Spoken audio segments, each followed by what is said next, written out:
Good evening, everyone. I'm Kate Seeley, Senior Vice President at the Middle East Institute, and it gives me great pleasure to welcome you to the opening of Sea of Life, Modern and Contemporary Art from the Kingdom of Bahrain. We have a very special evening ahead of us, celebrating the art, artists, and culture of Bahrain here in the U.S. Capitol. And the Sea of Life features 14 artists spanning different generations who explore their connection to the natural and built environment. And the artists show a deep connectedness to Bahrain Island, its unique ecosystems, and its long history as a site of many ancient civilizations. And that love for the place and its legacy is very much on display in the artworks outside. We're so lucky to have three of the artists here with us tonight, as well as one of the curators. The other curator, unfortunately, is here in Washington, but is under the weather, but you'll get to hear more from the artists and one of the curators shortly on the panel that follows, and which will be followed by a curator tour. So please stick around for the curator tour. It's very enlightening. And I just want to note that MEI is so proud to serve as the host of this very unique exhibit. And I want to thank our primary sponsor, the National Arts Council of Bahrain. It's chaired by His Highness Sheikh Rashid Al Khalifa, and the deputy chairman is His Highness Sheikh Turki bin Rashid Al Khalifa, who was just with us here earlier in the week for the VIP opening. The show has also been supported by the RAC Art Foundation. And both the National Arts Council and RAC are doing tremendous work to support Bahraini and Arab artists, both in the region and internationally. And the show wouldn't have been possible without them. So thanks again to them.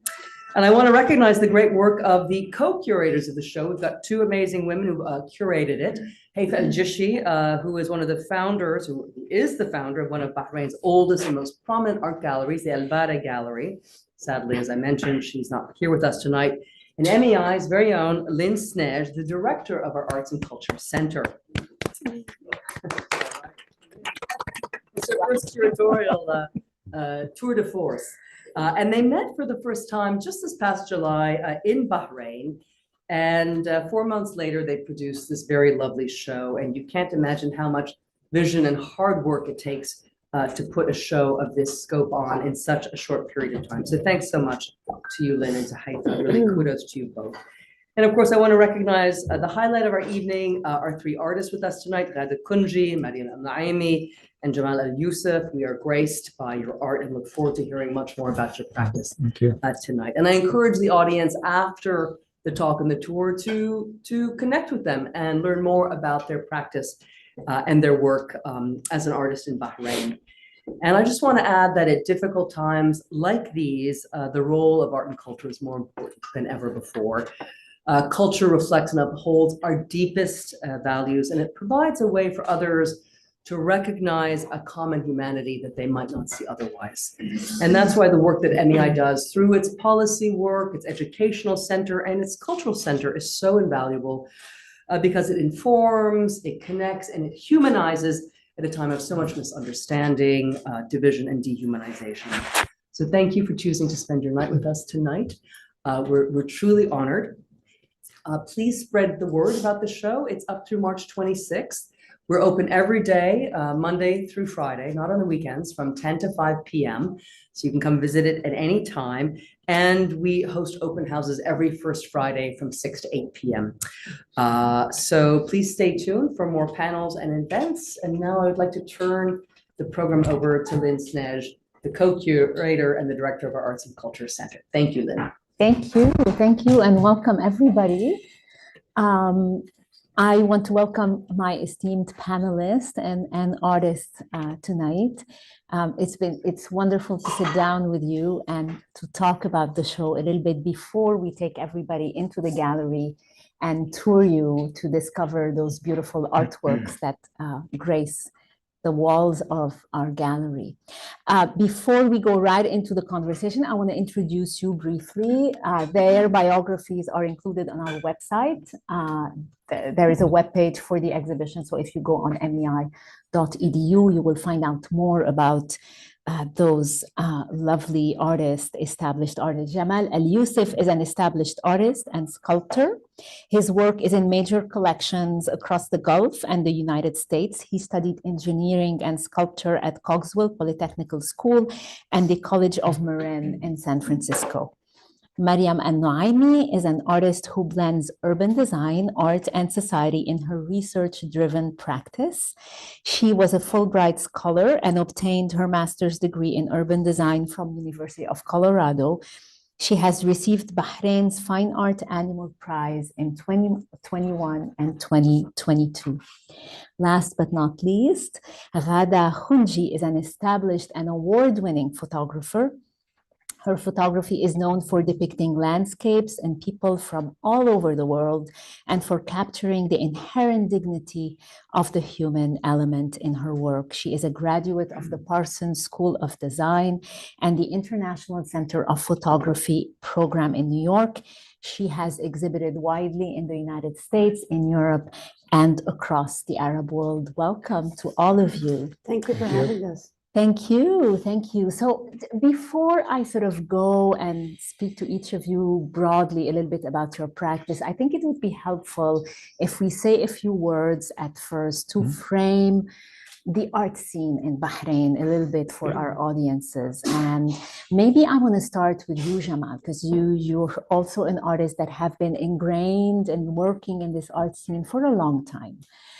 Can you talk to us a little bit, frame that art scene, the roots of the art scene, the art movement that developed, and then maybe I pass it on to Ghada and Mariam. Sure. Good evening, everyone. Basically, I would characterize the art in Bahrain as, organic. It grew from the love of the art. And I think it has to do with also education and how Bahrain was the first in the Gulf to have a formal education in the 1920s. That has fueled curiosities and fueled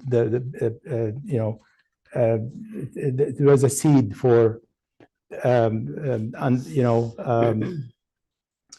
seeing that there's a broader world out there, and there's, so in terms of art and the pioneers of art, the pioneering artists who first started, we have two exhibited here tonight, but there are others.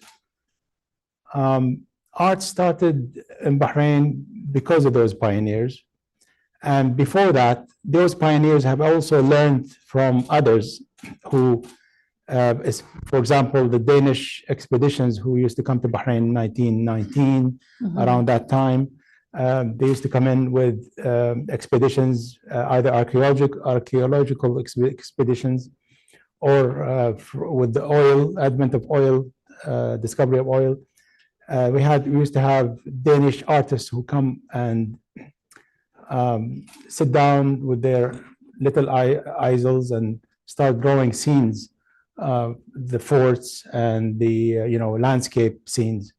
And at that time, it was fascinating to the locals because they never seen such a thing, and they were just gathering around them, and that's when they started to have that curiosity.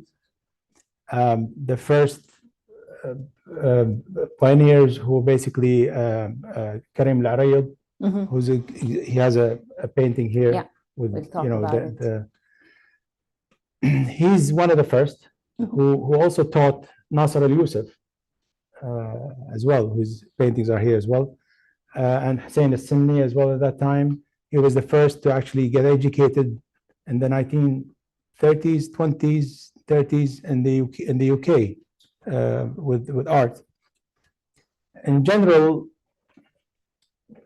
art used to be frowned upon early on. I think now it's, for example, these days it's more like you see a lot of young going for art degrees. Correct. And it's not like it like this before. It was more like, frowned upon. Okay, that's not a real job. That's not a real thing that you can, earn your bread from.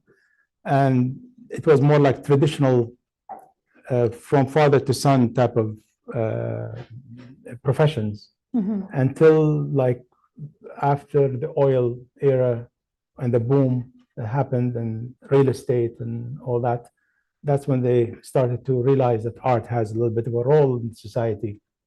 And hence the galleries. And hence the galleries, yes. That opened. Yes. And maybe you can mention a few. exactly. And I think we're grateful to those pioneers who persevered and continued despite all that negativity to make shows and to meet up. And they have us to meet up in a salon, which was one of the first in Bahrain. And at that time they used to have their shows in clubs, football clubs, or nothing formal. And it just took off from there. I think Bahrain has always been the first in this area in art. I think Saudi and Dubai and all the rest came in really much after, during the 70s and beyond, rather than the 20s, as in Bahrain case. As a matter of fact, this year we're going to be having the 50th annual art show. I think we're probably one of the first countries that in the GCC that had a museum. That is fantastic, indeed, indeed.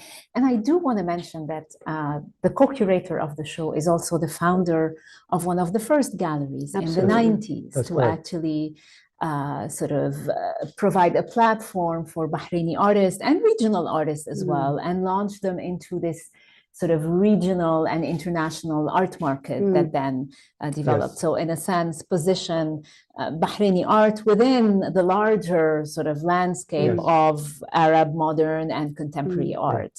And, I visited in July, and this is a wide, rich art scene with layers and layers of work that has trickled down. As we say, we all stand on the shoulder of giants, right? I love that you mentioned layers and layers, because Bahrain is such a small country, but for the longest time, we're tiny but potent. We were the bridge between the East and the West. And as a matter of fact, when you look at the art show, there's generations from people born in the 30s to someone as young, and and you can see how we were influenced by so much different art, even though a lot of people did not have the ability or to go to college. We can see how we have been so affected by so many art movements as well. And speaking of layers, I mean, Bahrain was noted to be the land of immortality. I think we actually have the tree of life, if I'm not mistaken, correct? Yeah. And so we used to be the Dilmun civilization. We became Andalus. We became, so it's small, but it's amazing. And I think that rich layers of history. Absolutely. And it's a unique place, and it's just so wonderful that in this small place we really are. We just love people, and how can we not? Our country has multi-religions. We have a church, synagogue. The mosque is next to the church. I went to Sacred Heart School for kindergarten. And I'm Muslim, but I mean, why not, right? So now I have a love for Jesus and Mary as well. And part of my artwork, people sometimes ask me, how do you fit into that? But I do, and we're just lovers of people. I went to a school called Bahrain School that still exists. And at my time period, we had 51 nationalities, if you can imagine. So when you experience other cultures and people, how can you ever grow up with prejudice? And that is so important. Bahrain was always attractive to hosting multicultural. Of course, society. Because we're also because we're also an island, we had multiple. It was a place where the boats would come in, and we're also known for the pearl divers and all that. And that is part of the absolutely. The culture, and so we're tiny, unique, potent, and special, and there's a little bit of everything and everyone in that country, and we welcome you all to please come and I promise you, I'm not lying. You'll enjoy it. Thank you. Thank you, Ghada.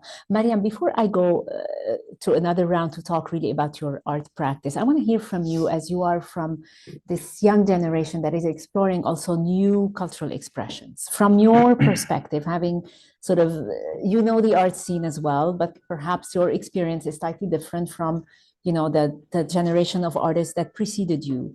In your opinion, what do you think is mostly needed now for artists like you who are starting off in Bahrain? What is most needed in terms of, the art scene to be propelled into its next stage? Yeah, I think to start with, it's really great, and so I feel grateful to see what the pioneers have been doing, as Jamal and Ghada were mentioning. It's I mean, when you look back at what has happened and what the work they've done, it's more of like an archival witness to a land, an environment that I haven't necessarily seen, but I've heard stories about. And I think what I would love to see is more of a documentation of those practices, to have it reachable between our hands, to go back and look at the history, to look at the land and environment, how people used to live, all the issues as well, or all the challenges that they also face. It's all documented in art. Like if we look closely and unravel all the layers, we will be able to read that. Yes, there is a historical narrative in art's work, of course, absolutely. So going back to your practices, and very quickly, because I do want to take some questions if there are any, and then take everybody into the gallery where the works are, and then we can all tour them and talk about them. But Jamal, I know you'll have a chance to talk about your pieces that are included in the show in the gallery, but just so people are able to sort of understand where they sit, can you talk to us briefly about the broader practice, the vision that drives your practice usually broadly? What are the issues that you think about? And well, I'm as an artist, and as a person as well, I'm preoccupied with the human condition. I'm basically always trying to decipher the characteristics of the human experience, and try to find points that I can shed light on from the human experience. And as I mentioned last time, the human beings are, it could be, as it could rise to a level of an angel, or even more. It could dive into the level of a devil, if you will. That's a very wide spectrum of emotions and states. And even this, the same person can switch between the two. And so I'm very preoccupied with the human condition in the world, and what that state's place within the world and the struggles that we are in, and try to shed light on that. Through sculpture, and that is not easy. Try to make it tangible. Yes. These things, they're very malleable and very fine. Right. And I've had a chance to experience his work. I visited his studio, and we spent time talking about many, many works that you will, that grace the gallery. Ghada, can I ask you also, your beautiful work hangs in the gallery, and we're all going to talk about it in a bit. It's special and it's powerful, and it looks outward and inward as well. Maybe you can talk about some of the themes that you think about as you sort of put womanhood and identity and taboos in society. I love that you mentioned womanhood, because women's lives matter, right? And it's, when I first went to Parsons, I really thought I was enamored by fashion photographers. I'm talking 1991, right? So I thought I'm going to come to Parsons and learn. But soon I discovered that what I really loved more was when I went on a trip to Dominican Republic, and it's really the underdogs I'm more fascinated by. It's the stories that go, sort of around the corner of, not necessarily what you see in front of you, but sort of, looking up to the people that are not often talked about and spoken about. So for about 20 years, I was doing documentary photography where I absolutely would not alter. And of course, we didn't have Photoshop to alter them anyway, right? Let's not talk about AI. And so then in 2013, I went back to Bahrain because my mother was ill. And suddenly, when you start to think about death and life and duality, happiness, sadness, and I was a photographer. I did not know how to paint. Maybe that's why I became a photographer. Like I was horrible at Pictionary. I could not even draw and I rediscovered Frida Kahlo. What's a symbol of pain and femalehood and womanhood and power and empowerment? That's so important. We cannot overlook that. And I said, well, if I cannot paint it, maybe I can photo montage it. So I started to not only look inward as opposed to outward. I looked inward and I started to photograph special things in my life, whether it was my mother's butterfly collection or the dresses I was wearing or the earring or the flowers in the garden. And once I put those 250 layers together, I became Farida instead of Frida. And you see, that's what's so special about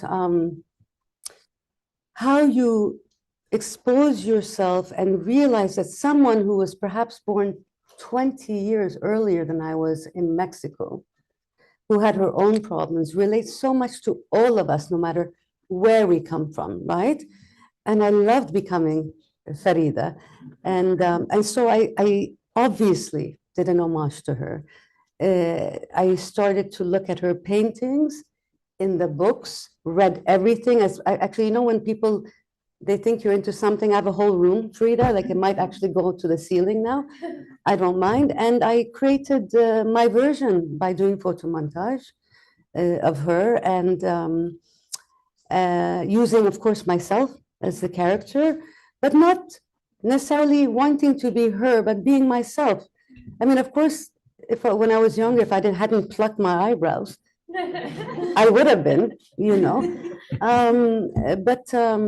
and so I made those pieces and I looked inwards, and I'm just so happy that I found a way to express myself that way, and I'm honored. And to be honest, saying all that, I was into photography, right? I was a Diane Arbus fan. I was a Bernice Abbott fan.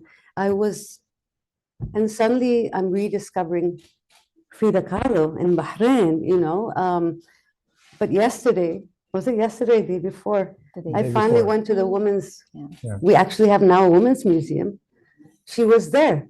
I could almost feel, where is she going to be? And I was, and then I saw my first real Frida Kahlo painting. This woman who would sit in her bed and just have that mirror reflection. And I could literally see where she would, and that's the beauty, I think, of art. We cannot forget in this era of Instagram that going to a gallery and seeing real art means something, and so I'm honored, and I hope by osmosis she felt me. And here we are. We did. Yeah, and so thank you, all of you. I hope you enjoy it. Yeah. Thank you, Ghada. I think you carry Frida Kahlo and Frida beautifully, but I don't think we are ready to let Ghada go. Yeah. So we want all of you. Mariam, I want to close with you. You are a great promise for Bahrain, and your work really crosses urban design, art, research. You have a research-driven practice. Just before the audiences get to experience and that shifting waters, which is the piece that you have in the show, maybe you can talk a little bit about your practice and how your process. Sure. So I do see art as this platform that gives me the time and space to think about things around me that I find meaningful and important. And I do also see it as a platform for discussion, to contemplate, to ask questions and important questions, and have conversations and dialogues together and engage with the community. And I think that's a very important aspect of my practice. I have been very fascinated between the relationship of the relationship between the human being and the environment, the surrounding space, whether built or natural environment, how each is constantly shaping and redefining the other. And when I look at urban design, for example, I cannot look at it in isolation to the natural environment as well, as it's a fabric that all those threads are being interweaved to create this bigger fabric. And what's really interesting about this for me is that whenever I pick an element within nature or an urban setting, it allows me to unravel and unfold so many important layers as well, within history, politics, climate, environmental justice, social justice, culture, narratives, and so on. And I think that is what fascinates me within art. And then the work can take whatever form that will help the process of going through those questions and the research. For me, it can take a form of photography, videos, installations. But I think it's also interesting for me to go beyond what the gallery space is, to have this direct interaction with nature, with walks and excursions. And I find walks, for example, a very strong way or a method of research, but also a method of working. And so, for example, whenever you walk, whenever you have access to walk a place, I think that's where you get, it's also a source of knowledge. And I feel whenever you don't have access to walk, whether in an urban setting or an environment, it's also a way of censorship. Like you're censoring knowledge, you're censoring this, knowing this land, its people and environment. And yeah, so that's basically it. And I think it's interesting to challenge this institutionalized as well way of knowledge sharing and research. So where we usually have a speaker that talks to a passive audience, but rather through my work, I think it's important to give voice to the community members, to the indigenous communities and local knowledge. And I think that's very powerful and valuable. And there are so many stories and oral histories and deep knowledge that is embedded in that. So yeah, I'm looking forward to continue this journey and to continue this research-based projects and ongoing projects. And we look forward to your future projects. And a lot of what you said is actually embedded in the work that you're presenting in the show. Now, I want to turn to you if there are questions in the audience, if you want to ask anything. Yes, there's a question here. Is there a question in terms of being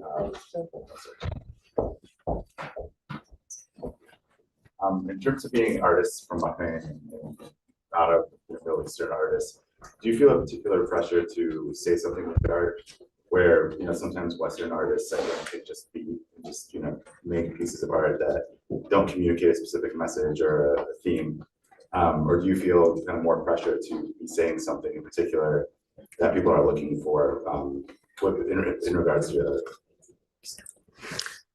Who wants to take that? You know what's interesting about Bahrain? And I'm taking a course now. Imagine after all these years, I'm in Bahrain, decided why not take a new course? And, you know, in so many countries, there seems to be always certain issues that people, for example, Black Lives Matter is so important, right? And then we think about other countries that have, Bahrain is luckily so kind of, we don't really have certain issues that rise to the top, right? Is that correct? So we do kind of just make art that reflects us, I think.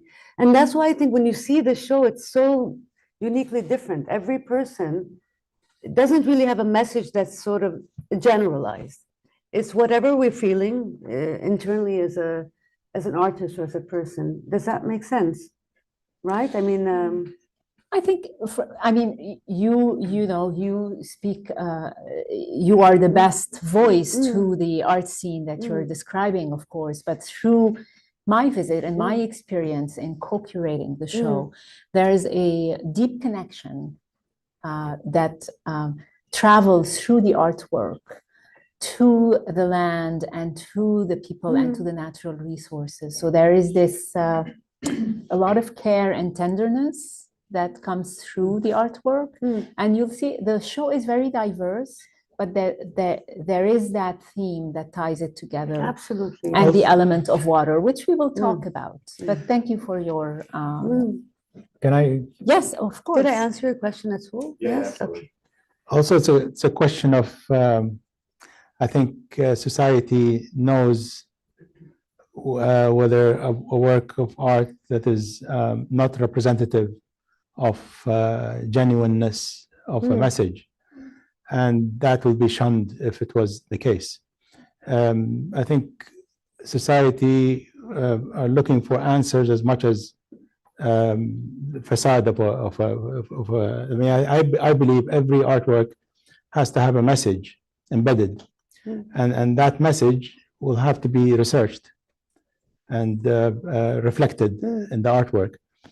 If you feel pressured by someone exerting pressure on you to produce something because either you needed, for example, to sell more or to appeal to a certain audience, that won't be, I feel, genuine from the artist. And so the market will just sideline him or her, in that case, yeah. That's how I feel. Any other questions? And also that reflects the level of knowledge in the market as well. Sorry to come back to it. It's just that a level of education of the market as well. They would the society, yeah. But Hani, at the same time, I mean, art in itself is personal, isn't it? Mostly, if you look at the grandmasters, they had their own personal issues, and I think it's so nice to just all of us have the chance to express ourselves the way we really want to, and be able to, you know. And luckily, our country, this is who we are. She's doing something so different than I am, and he is, but yet we just love.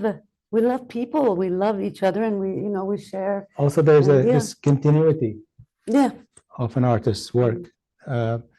If there's a sudden shift of that line of underlying line of an artist's continuity of work, it will be noticed.